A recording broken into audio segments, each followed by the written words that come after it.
Capítulo 7. A morte de Orlânio. Passados alguns dias, todos o grupo se divertiam com as danças, cantigas. A luz estava linda, iluminando todo o acampamento para, sem a luz das lamparinas, podermos achar as moedas no chão que as ciganas ganhavam enquanto dançavam. Caio me chamou a atenção para o carroção de Orlânio, onde um sinal se fazia. Fomos até lá e Orlânio nos pediu que o ajudássemos para que pudesse ir até a fogueira ver seu povo dançar. Assim foi feito, sem grandes dificuldades, o levamos até lá. Tudo continuou tranquilo, como se estivesse tudo bem. É claro que todos sabiam de tudo, mas não tínhamos mais o que fazer. Orlânio pediu a presença de Sheila, que prontamente o atendeu. Ele passou a mão em sua barriga, acariciou-a com carinho e, olhando com dificuldade para o céu, pareceu pedir a Deus e à grande Mãe Lua que protegesse aquela criança que estava no ventre de Sheila, que, emocionada, pegou sua mão e a beijou. Orlânio foi levado de volta a seu carroção. Todos, em silêncio, permaneceram à sua volta. De manhã, quando o sol começou a despontar, percebemos que entre nós só estava o corpo de Orlânio, pois ele havia feito a sua grande partida. Tudo foi confirmado. Tristeza, saudades, mas como já foi dito, a vida continua. A cerimônia foi executada conforme pedido, sem choro, e tudo voltou ao normal, pois o Senhor Tempo, nos ensinou, em nossas caminhadas pelas estradas da vida, que tudo passa e o que deve ficar são somente as coisas boas que possam continuar a nos alegrar. Orlânio deixou-nos bons exemplos e, com certeza, tudo continuaria como sempre havia sido até aquele presente momento. Alguns dias depois, resolvemos partir. Aquele lugar era realmente para o descanso de Orlânio. Sheila, com 6 meses de gravidez, sentia-se bem, nunca reclamou nem mesmo de um pequeno enjoo. Tudo perfeito. Resolvemos apagar a fogueira e levantar mais uma vez nosso acampamento com Caio, Sheila e eu, na frente, no grande carroção que fora de Orlânio. Seguimos por uma estrada tranquila, pois dessa vez, depois de tantos anos, nossa viagem seria um pouco diferente, pois teríamos na direção um novo comando, que com certeza também seria muito bom. Paramos no caminho para dar de beber aos animais, banhar as crianças que já estavam irritadas e famintas, e dar uma vistoria em nossas carroças para que pudéssemos ficar despreocupados. A comida foi preparada, as crianças banhadas em um pequeno riacho e até descansamos um pouco esticando redes entre as árvores. Depois, demos o sinal para prosseguirmos viagem, o que foi atendido prontamente e sem muita animosidade por todo o grupo, um dando força para o outro, pois, querendo ou não, seria impossível não sentirmos a falta de Orlânio. Sua energia, seu cheiro forte, sua maneira séria e ao mesmo tempo carinhosa, a força que vinha de seu olhar, sua presença marcante entre nosso povo, realmente tudo isso nos fazia muita falta. Não foi comentado em nenhum momento a sua ausência, mas os olhos jamais esconderam o ar triste de cada um de nós. É natural, somos seres humanos e dentro de nosso peito bate um coração alimentado só de amor, que, mesmo com a dor da saudade e de tantas lutas por essa vida, reage e sobrevive a tudo. Caio, com grande capacidade, seriedade e firmeza, passava toda tranquilidade e calma. Ao fim de mais 2 dias de viagem, foi dado um sinal às carroças para que parassem. Todos aguardavam um sinal de que aquele seria o lugar onde acamparíamos. E dessa vez tudo teria que estar certo, pois, com certeza, ali receberíamos um novo componente de nosso grupo. Caio fez tudo certo. Desceu do carroção e beijou o solo, pois ali seu filho ou filha iria nascer. Olhou tudo com muita atenção, fez tudo com calma, e depois de alguns minutos de silêncio, ele olhou para mim, apertou minha mão e, passando seu braço direito ao redor do meu pescoço, disse-me: Que tal essa terra, este lugar para receber nossa criança? Que tal deixarmos os passarinhos desse lugar ouvirem a primeira sinfonia de nossa criança? Respondi-lhe: Perfeito, meu rapaz, perfeito. Foi dado sinal para que o acampamento fosse armado naquele lugar, que, dessa vez, receberia, de acordo com nossos planos, o meu neto, o filho ou filha de Sheila e Caio.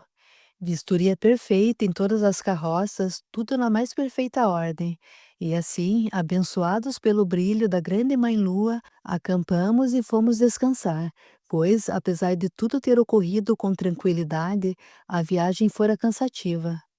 Apagamos as lamparinas e nos entregamos ao sono e ao cansaço. Tudo caminhava bem, mas algo estranho parecia que iria acontecer. Não conseguia descobrir o que era. Fiz de tudo com meus feitiços, mas não consegui. Ou melhor, consegui sim. Comecei a notar, dia após acamparmos, que Rosália, a nossa curandeira e rezadeira, andava muito inquieta, passara a dormir muito tarde, e seu costume não era esse. Eu sim, dormia somente após certificar-me de que todos já estivessem até mesmo sonhando. E tem outra coisa, nunca levantei depois de ninguém de meu povo, pois tomava o cuidado de ser sempre a última a dormir e a primeira a levantar-se. Muito estranho também que Mariene não estava acompanhando as outras ciganas nas lavagens das roupas e parecia distanciar-se um pouco. Estava ainda muito calada, ou seja, mais calada e misteriosa do que nunca. Explicação: Mariene quase não falava. Sempre se encontrava em sua barraca e, quando saía, trazia junto uma saca que não era muito conhecida pelo grupo, mas que Rosália conhecia muito bem. Resolvi, então, convidar Rosália para tomar o chá da tarde comigo, para trocarmos umas ideias, o que foi muito bem aceito. Arrumei toda a barraca, tratei de perfumar as almofadas, que eram muitas, arrumei uma bela mesa com fartura. Fiquei à espera de minha amiga, a quem costumava, em nossa intimidade, chamar de feiticeira e até mesmo de bruxa, no bom sentido, é claro. Pouco depois, Rosália chegou. Usava um belo vestido colorido e trazia seu pandeiro, que de longe lhe anunciava a presença, enfeitado com fitas coloridas que ela carregava ao lado da cintura, pendurado por uma fita cor-de-rosa. Ela chegou, abraçou-me e disse: Desta vez, amiga, eu é que devo chamar-lhe de feiticeira e bruxa, pois sei muito bem o porquê do seu convite. Aceitei, pois realmente estou precisando de ajuda, e ninguém melhor que você para ajudar-me. Mas vamos, ofereça-me um pouco de água fresca, pois estou cheia de sede e também apressada em comer suas guloseimas, pois sei que cozinha muito bem e é a melhor cozinheira do nosso grupo. Depois conversaremos. Sentamo-nos e, depois de satisfeitas e de nos lembrarmos de passados alegres e até divertidos, houve uns instantes de silêncio. Alguém nos chamou e ouvimos forte a voz de Caio que disse: Voltem mais tarde, ou melhor, somente amanhã, pois as senhoras estão muito ocupadas, não tendo tempo para lhes dar atenção. Portanto, melhor só amanhã. Eram pessoas que queriam ver a sorte, mas Caio sabia o que tínhamos para resolver era assunto que se referia à nossa gente e já havia passado do momento. Rosália me olhou firme e séria, mas nada falou e nada fez a não ser concordar com Caio após um sinal positivo com a cabeça.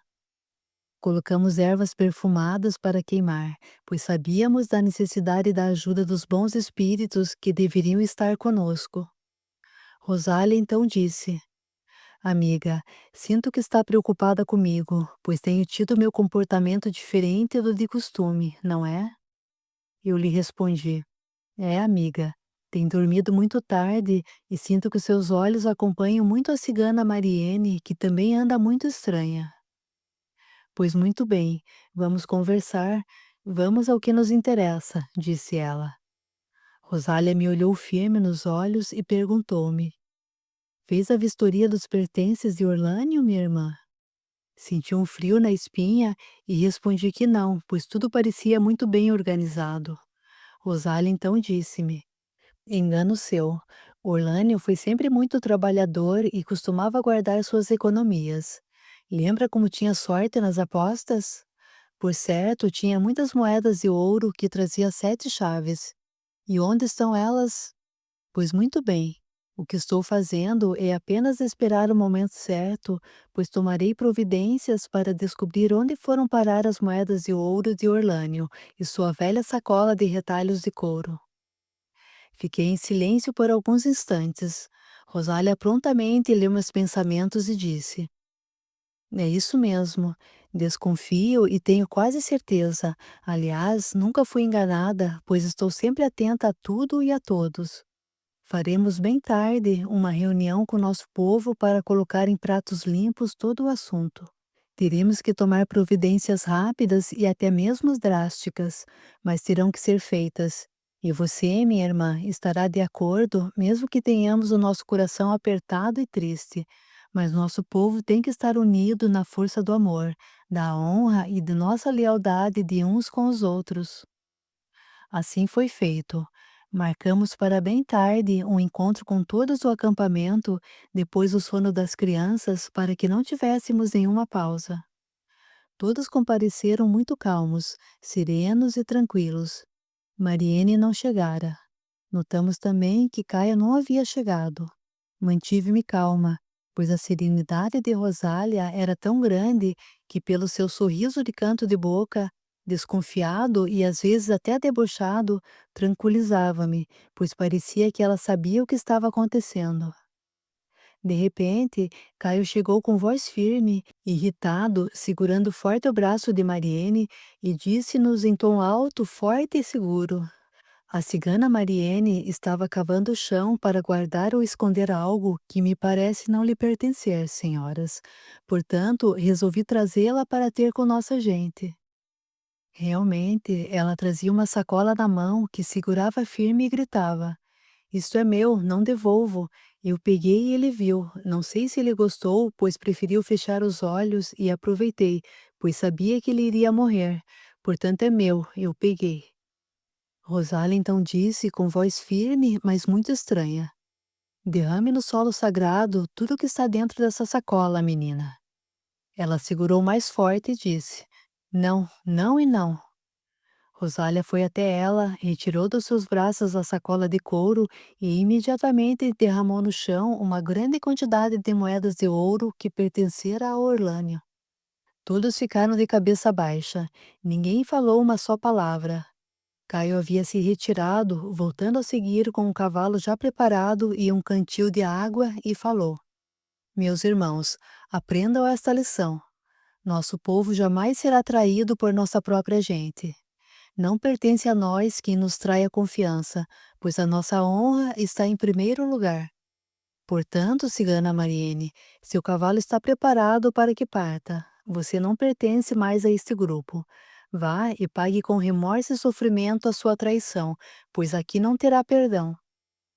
Mariene saiu, montou seu cavalo e, enquanto se afastava, Caio jogou-lhe uma pequena sacola que ela prontamente pegou sorrindo ironicamente. Caio então lhe disse: Tome essas moedas. Estamos lhe dando como esmola para que não sinta fome até que aprenda a se defender para se sustentar. Vá e não olhe para trás. Você não nos pertence mais, ingrata. Mariene foi embora. Sua história era muito parecida com a história de seus pais. Havia em um acampamento cigano de outra tribo um casal que vivia causando discórdia entre todos, ciganos e não ciganos.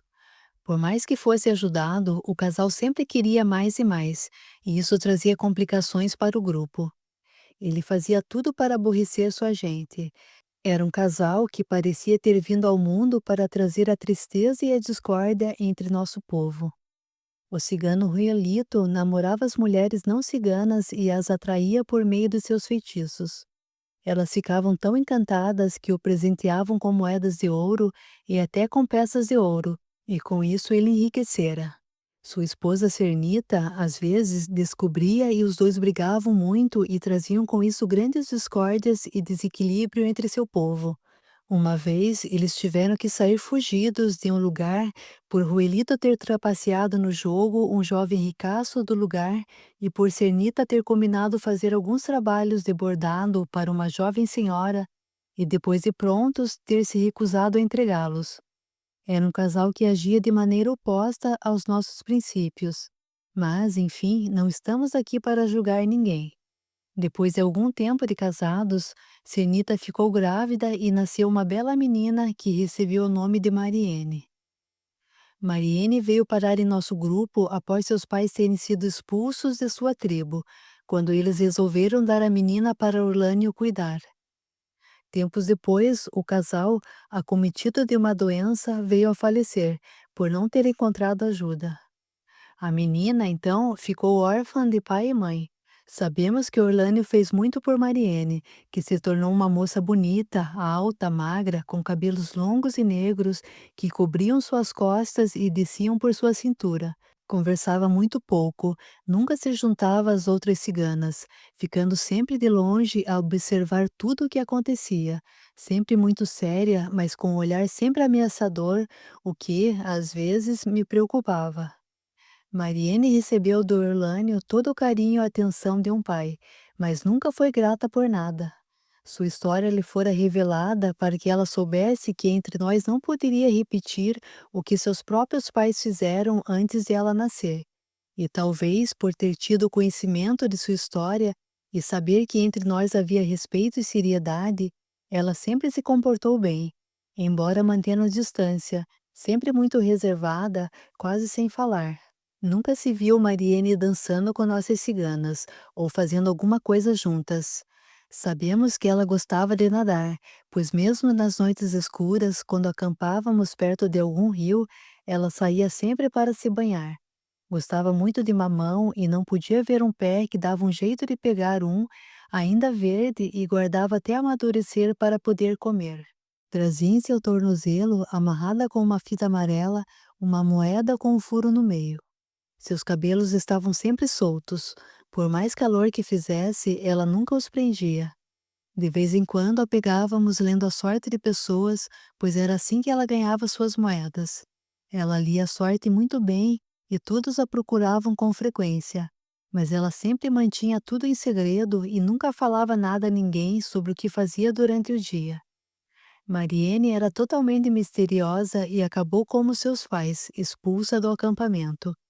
Esse fato nos deixou muito tristes e até hoje o lembramos, mas nunca mais se ouviu dizer que algo semelhante aconteceu. Capítulo 8. O nascimento de Mirtes. Tudo voltou ao normal, todos felizes, trabalhando muito na feitura de tachos de cobre para pequenas vendas do lugar que os haviam encomendado. Todos trabalhando, até que deu para acumular economias para as necessidades que porventura pudessem ocorrer. Sheila estava muito animada com o enxoval do bebê que se aproximava a cada lua. Caio trabalhando muito, feliz e orgulhoso. Nosso acampamento estava muito leve, sereno e tranquilo. Tudo era paz e alegria nas noites alegradas pelas canções de Caio e das danças de nossas ciganas. Luana dançava mais e mais, pois Sheila já estava com a barriga muito pesada e não seria bom grandes movimentos com a dança. Sentada em um belo tronco de árvore que Caio havia preparado para sua amada, Sheila assistia a tudo muito feliz e contente com seu esposo tocando e cantando em volta dela, fazendo gracejos para vê-la sorrir cada vez mais. Luana dançava com uma rosa amarela nas mãos, que passava sempre suavemente na barriga de Sheila. As luas se passaram e se aproximava cada vez mais a chegada do mais novo componente do nosso grupo. Tudo estava preparado para sua chegada. Em uma noite bastante chuvosa, quando o céu parecia todo coberto de nuvens escuras, todos se acomodaram mais cedo, pois com a chuva o tempo trouxe um pouco de frio e todos trataram de dormir mais cedo. Não se ouvia outro barulho a não ser o da chuva que batia nas pesadas lonas das barracas, fazendo um barulho bastante forte. Nessa noite, resolvi convidar Sheila, que se mostrava bem disposta, para dormir em minha barraca, mas ela prontamente me disse: Não, mãezinha, estou me sentindo muito bem e não pretendo incomodá-la. Passaremos eu e Caio juntinhos, pois estou com frio e ele sempre me aquece. Caio ouviu muito feliz o que sua esposa falava. Procurei então me preparar para dormir, um pouco preocupada. Rosália chegou a mim e disse: Sua preocupação não é vã. Ficaremos as duas atentas. pois pode ser esta a noite do nascimento do mais novo do nosso grupo. Tentei dormir e não consegui. Levantava-me, tomava chá a todo instante, não conseguia tranquilizar-me. Quando, de repente, senti meu coração disparar como se quisesse sair pela boca. Num gesto muito brusco, abri as cortinas que se faziam de porta de minha barraca para olhar se tudo estava bem, quando notei que da barraca de Caio e de Sheila havia um sinal de socorro, um sinal que pedia ajuda. Não sabia o que fazer. Saí correndo e quando cheguei, meu Deus, que quadro triste, não consigo esquecer. Estava lá a minha menina, sem nenhuma cor e já sem forças para gemer de tanta dor. Seu nenê queria nascer, mas estava em dificuldades. Gritei por Rosália, que estava chegando por já ter pressentido a necessidade de sua ajuda. Água quente e panos foram providenciados para ajudar. Chamávamos por Sheila e ela já não nos ouvia. Força, Sheila, força, não desanime, minha menina. Eu a ensinei a lutar. Essa é a hora em que nós, mulheres, somos as criaturas mais fortes deste mundo. Tenha força, fé, seu nenê quer sair de sua barriga. Não o deixe sufocar. Faça força que ele já vem, filha minha. Rosália gritou, ordenando que se desamarrassem seus longos cabelos, que estavam em duas lindas tranças, e seu pedido foi prontamente atendido, pois acreditávamos que, desamarrando as tranças, desamarraria também o parto que parecia difícil, mas Sheila não reanimava.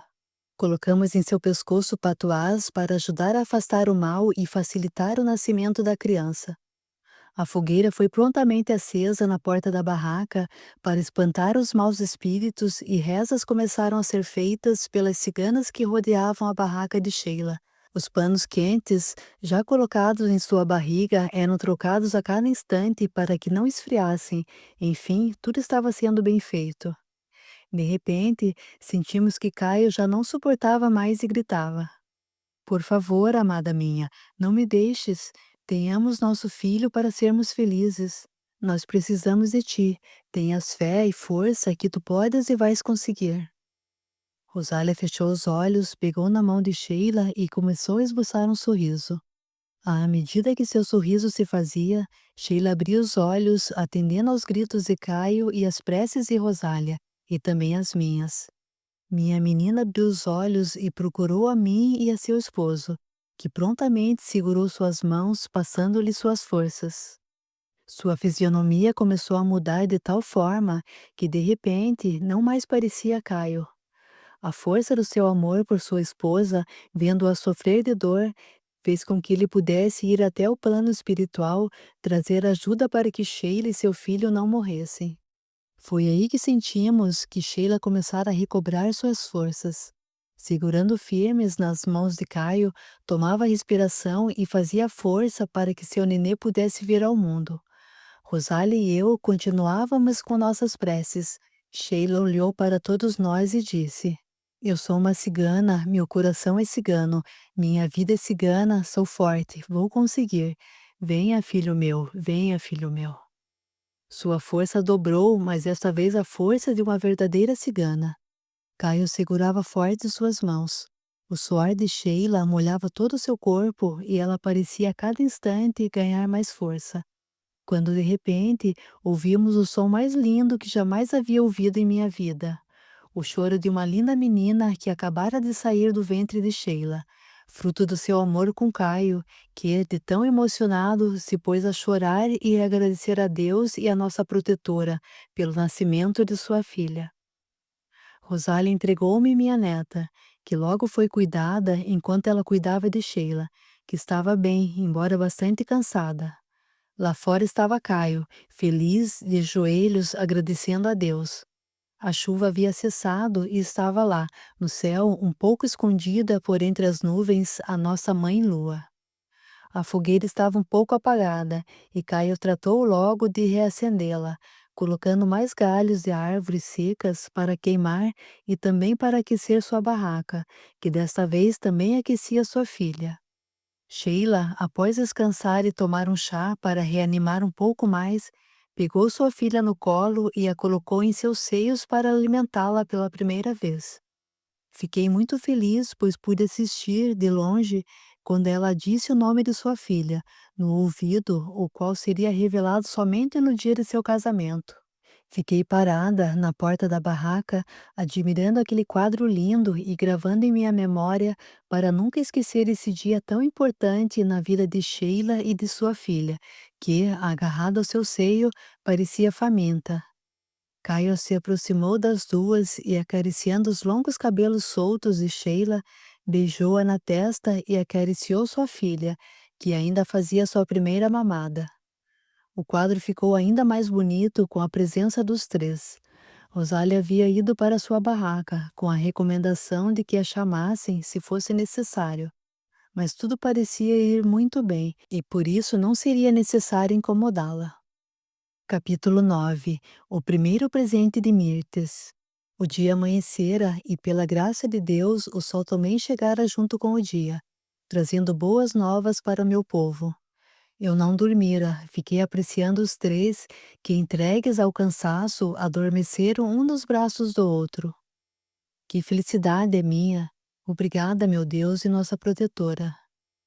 Caio, assim que sentiu que o dia amanhecera, deu um pulo meio que assustado e se pôs logo em atividade, dizendo: Tenho que anunciar a todos que minha filha acaba de chegar e com certeza trará felicidades para todos em nosso grupo. E assim foi feito. Caio saiu sem tomar nenhuma caneca de chá, anunciando: Chegou o mais novo membro de nossa família, de nosso povo, minha filha Mirtes, minha e de Sheila, o fruto do nosso amor, que traz para todos o amor e a união de nossa gente. Logo mais teremos festa, ou melhor, a festa começa agora. Caio agachou-se e, de joelhos, novamente agradeceu a Deus pela vida das duas que para ele eram toda a sua riqueza. Podia-se ver, de longe, o brilho de seus punhais à cintura, cravejados de pedras e de ouro maciço. Ele estava tão feliz que, apesar de ser um belo rapaz, estava ainda mais bonito, mais forte. Ele esticou o peito para frente e disse: Vamos à labuta, agora tenho duas mulheres para dar o melhor do mundo. Jeremias olhou meio assustado para Caio, que lhe disse: Não se assuste, meu rapaz, pois as duas mulheres a quem me refiro são minha esposa e minha filha, que acaba de nascer. E, abraçado Jeremias, saiu em direção à fogueira que não poderia apagar-se. Providenciamos, então, o primeiro banho de minha neta. Tínhamos uma bela bacia de prata, trabalhada com fios de ouro, que servia para banhar toda criança que nascia no nosso grupo. Preparamos, eu e Rosália, água limpa de cachoeira, ervas aromatizadas, vinho, peças de ouro, enfim, tudo o que era necessário para o primeiro banho de Mirtes. Caio foi avisado e imediatamente veio passar na água do banho de sua filha seus punhais afiados, para cortar todo o mal que porventura pudesse atravessar seu caminho. Tudo foi colocado na água e Sheila colocou sua pequena filha no seu primeiro banho. Ela parecia muito contente. Foi então que pensei: esta menina vai ser boa de nado. E não deu outra. Sheila enxugou sua filha em uma linda manta bordada e purificada com a fumaça de jasmim e alfazema queimados e por meio de orações que eu e Rosália fizéramos.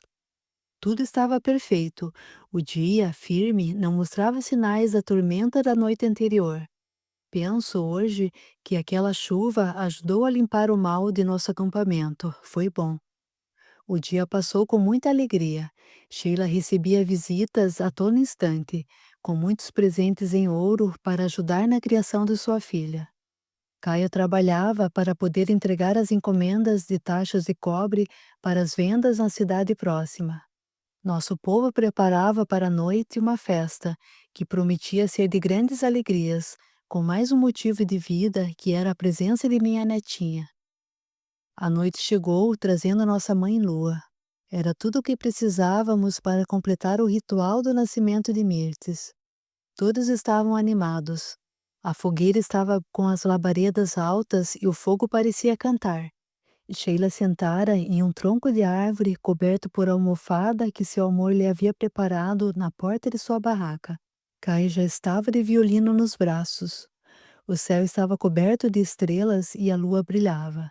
Foi então que peguei minha neta no colo, retirei suas roupinhas e a apresentei à lua, pedindo-lhe que nos ajudasse a criar aquela criança que acabara de chegar. Tudo foi feito. Vesti minha neta rapidamente, pois o tempo, apesar de lua e estrelas no céu, estava frio. Caio tocou pela primeira vez, suavemente, uma canção ninar para sua bela filha. Sheila abraçou a menina, olhando por cima dos olhos do seu esposo, tocando o violino com mais encanto do que antes. Seus cabelos negros, compridos, caíam por cima da manta que aquecia o bebê, o que lhe dava uma aparência ainda mais encantadora.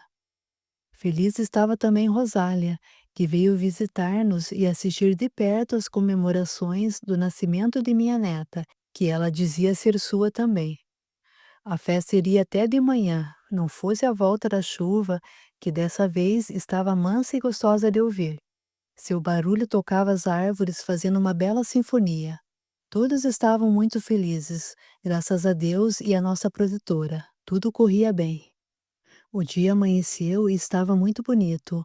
O sol começava a irradiar seus raios, colorindo o céu, que já começara a ficar sem as nuvens. Os pássaros saltitavam, emitindo sons que encantavam ainda mais aquele lugar, perfumado por várias espécies de flores.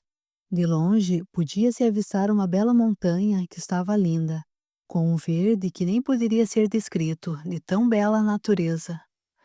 A terra ainda estava molhada pela chuva que caíra de madrugada, e Caio já havia saído com Jeremias.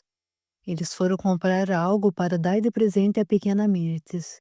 Por volta do meio-dia, eles voltaram trazendo uma bela cabra que haviam conseguido comprar em uma pequena fazenda, nas redondezas de nosso acampamento.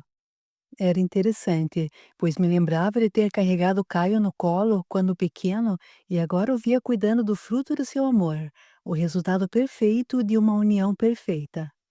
Feliz, muito feliz, ele se aproximou de mim e me apresentou o belo animal que iria ajudar a alimentar sua filha, deixando-a forte e saudável.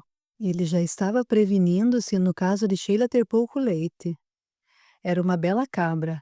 Caio foi buscar sua amada para ver o primeiro presente que sua filha ganhara do pai. Foi muito bom, pois Sheila, brincando, disse para a cabra: "Bom dia, dona cabra." A cabra soltou um belo som, arrancando gargalhadas de todos que assistiam, enquanto Jeremias tratava de arrumar um cercadinho para ela. Fizemos uma limpeza na barraca de Sheila, tendo cuidado de não deixar uma só sujeirinha, por causa do nenê novo e também porque Sheila era muito caprichosa, mas ainda não estava em condições de fazer muito esforço. Depois de tudo, dei banho na minha neta, sempre com a ajuda de Rosália. Cuidamos de Sheila e fizemos duas lindas tranças em seus cabelos. As duas estavam de banho tomado, arrumadas, esperando agora por um belo chá da manhã com as deliciosas roscas que eu preparara e de que todas gostavam. Dessa vez, fiz uma grande quantidade para servir também aos convidados. Ficamos naquele acampamento por um bom tempo até sentirmos que Sheila já podia pegar a estrada de novo. Quando isso aconteceu, teríamos levantado o acampamento logo, não fosse uma forte gripe acompanhada de febre que Jeremias começou a ter. Ficamos sem poder partir, pois ele era o braço direito de Caio e de grande confiança. Tenho a impressão de que, se não fosse Caio, seria Jeremias o preferido de Orlânio. Tivemos que ficar mais alguns dias, ou melhor, quase um mês ainda. Foi muito bom, pois a sorte nos rodeava naquele lugar, trazendo-nos trabalho e ganhos de moedas para o sustento e manutenção de todos. Após Jeremias ter se fortalecido, resolvemos, de comum acordo com todos, partir de madrugada, e tudo foi preparado para a última fogueira, com danças de despedida. Muitos foram nos visitar e assistir às ciganas dançando com a beleza que a todos encantava. Muitas moedas foram jogadas ao chão para as ciganas dançarem ainda mais. E enquanto a festa prosseguia com as danças, tudo era preparado para a nossa partida. Caio tomava todo cuidado com o grande carroção, que agora estava sob seus cuidados. Tudo estava perfeito. Alimentos com bastante fartura, água, vinho, remédio com as ervas, já preparados pelas ciganas para o caso de alguém precisar. Não havia mais ninguém de fora no acampamento quando apagamos a fogueira, e agradecendo ao grande Senhor do universo, pegamos a estrada.